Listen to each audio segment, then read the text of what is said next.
মুসলমান বন্ধুরা আমার, বিশ্বনবী রাসূলুল্লাহ সাল্লাল্লাহু আলাইহি সাল্লাম মেরাজের রজনী থেকে ফিরে আসার পরে বেলাল রাদিয়াল্লাহু তাআলা আনহুকে ডেকে বলে, বেলাল,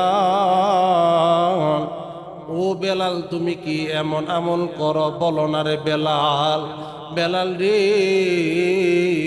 তুমি যে আমল করো আমি জানি না রে বেলাল, কিন্তু আমি যখন আসমানে যাই, আমি যখন আল্লাহর সঙ্গে দিদারে যাই, আমি যখন ওই জান্নাতে যাই, ও বেলাল, ওই জায়গায় আমি দেখি রে বেলাল, তোমার পায়ের আওয়াজ পাওয়া যায়। সুবহানাল্লাহ।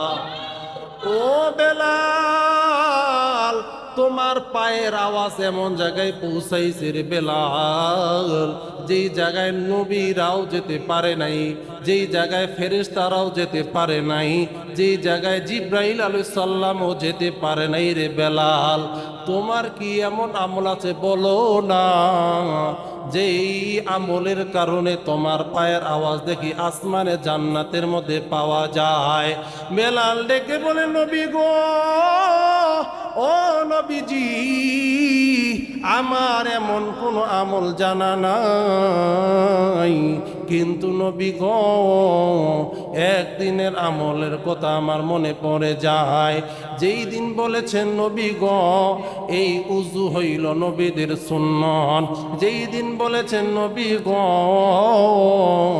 সমস্ত নবীরা উজু করত, 2 রাকাত নামাজ আদায় করত গো নবী।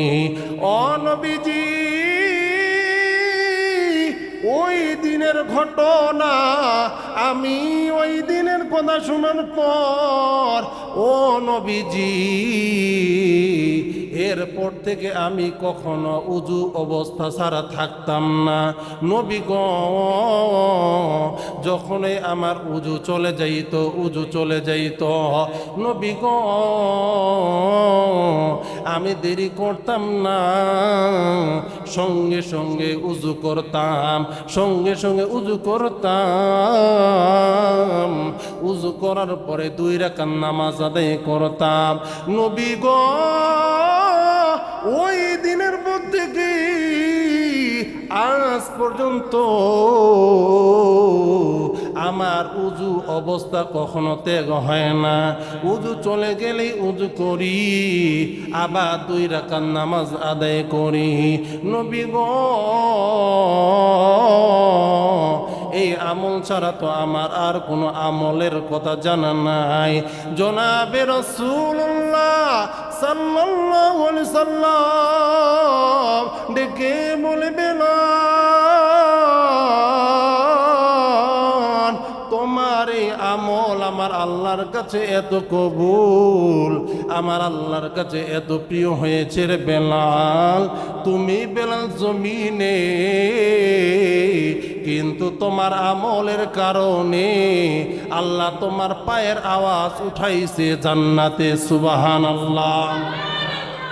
এ বেলাল, তোমার পায়ের আওয়াজ এমন জায়গায় পৌঁছাইছে, যেই জায়গায় কোনো নবীরা যেতে পারে না, যেই জায়গায় কোনো মাখলুকাত যেতে পারে না, যেই জায়গায় আল্লাহ রব্বুল আলামিন নিযুক্ত ফেরেশতারাও যেতে পারে না রে বেলাল, কিন্তু তোমার এই ছোট্ট আমলের কারণে, উজু অবস্থায় থাকার কারণে, উজুর পরে 2 রাকাত নামাজ আদায় করার কারণে, বেলাল রে, ওই জায়গায় তোমার আওয়াজ আল্লাহ পৌঁছায় দিয়েছে। সুবহানাল্লাহ। এই জন্য চোর ভক্ত বলির বাপ জান্নারি, আপনারা উজু অবস্থায় মসজিদে যখন প্রবেশ করেন রে বন্ধু, যদি সময় থাকে, যদি অতি আগে আপনারা চলে আসেন রে বাজান, অনেকেই এমন মুসল্লি আমার চোখে পড়ে যায়, যারা আজানের 10 মিনিট আগে মসজিদে প্রবেশ করে। অনেকে এমন আছে যারা আমাকে ডেকে বলে, হুজুর দরজাটা খুইলা দেন।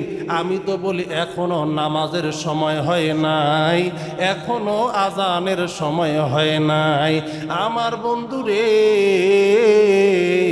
ওই বাপজানরা যারা আগে আগে মসজিদে আসেন, সময় পাইলে আইসা 2 রাকাত নামাজ আদায় করবেন, তাহিয়াতুল উজুর নামাজ পড়বেন।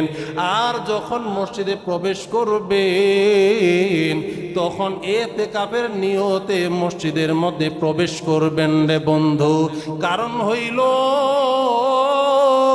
যতক্ষণ আপনি উজুর হালতে, যতক্ষণ আপনি ইতিকাফের নিয়তে ভিতরে অবস্থান করবেন, ততক্ষণ পর্যন্ত আপনার আমলনামায় নেকি লেখা হতেই থাকবে, হতেই থাকবে। সুবহানাল্লাহ। এই জন্য রে বন্ধু, উজুর কি গুণ, উজুর কি ফায়দা।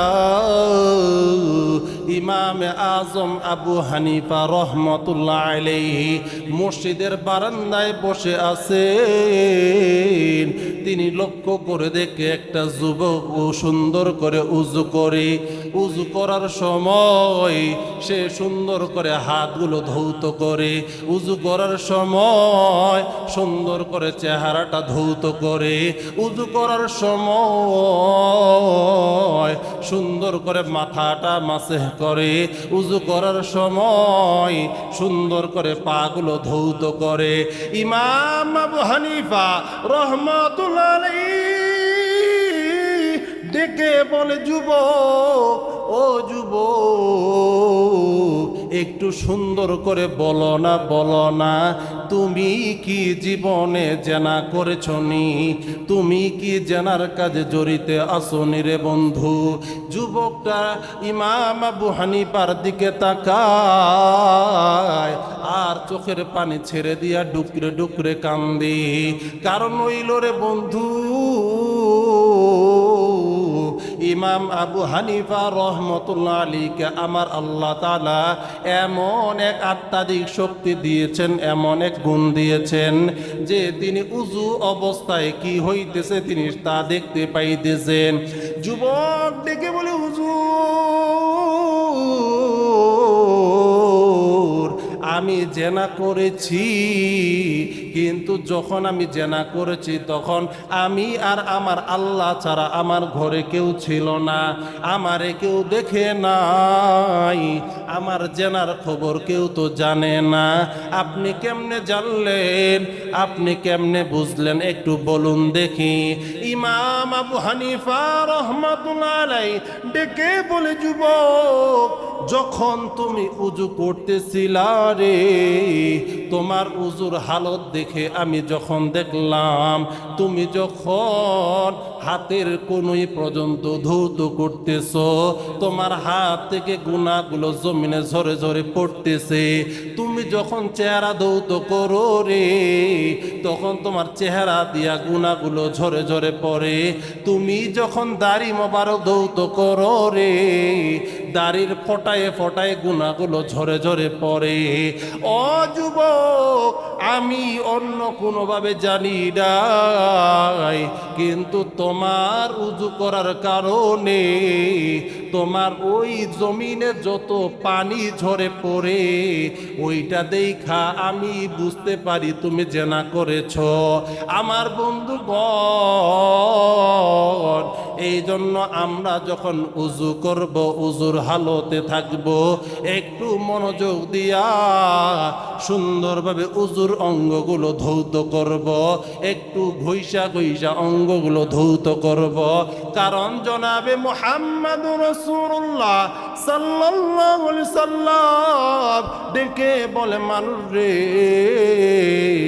তোমরা যদি দুনিয়ার জমিনে উজুর অঙ্গগুলো সুন্দরভাবে ধৌত করো, কঠিন কিয়ামতের ময়দানে লক্ষাধিক নবীর উম্মতের মধ্যখান থেকে আমার ওই উজু করনেওয়ালা উম্মতের অঙ্গগুলো এমনভাবে চমকাবে, আমি নবীজির খুঁজা নিতে কোনো কষ্ট হবে না।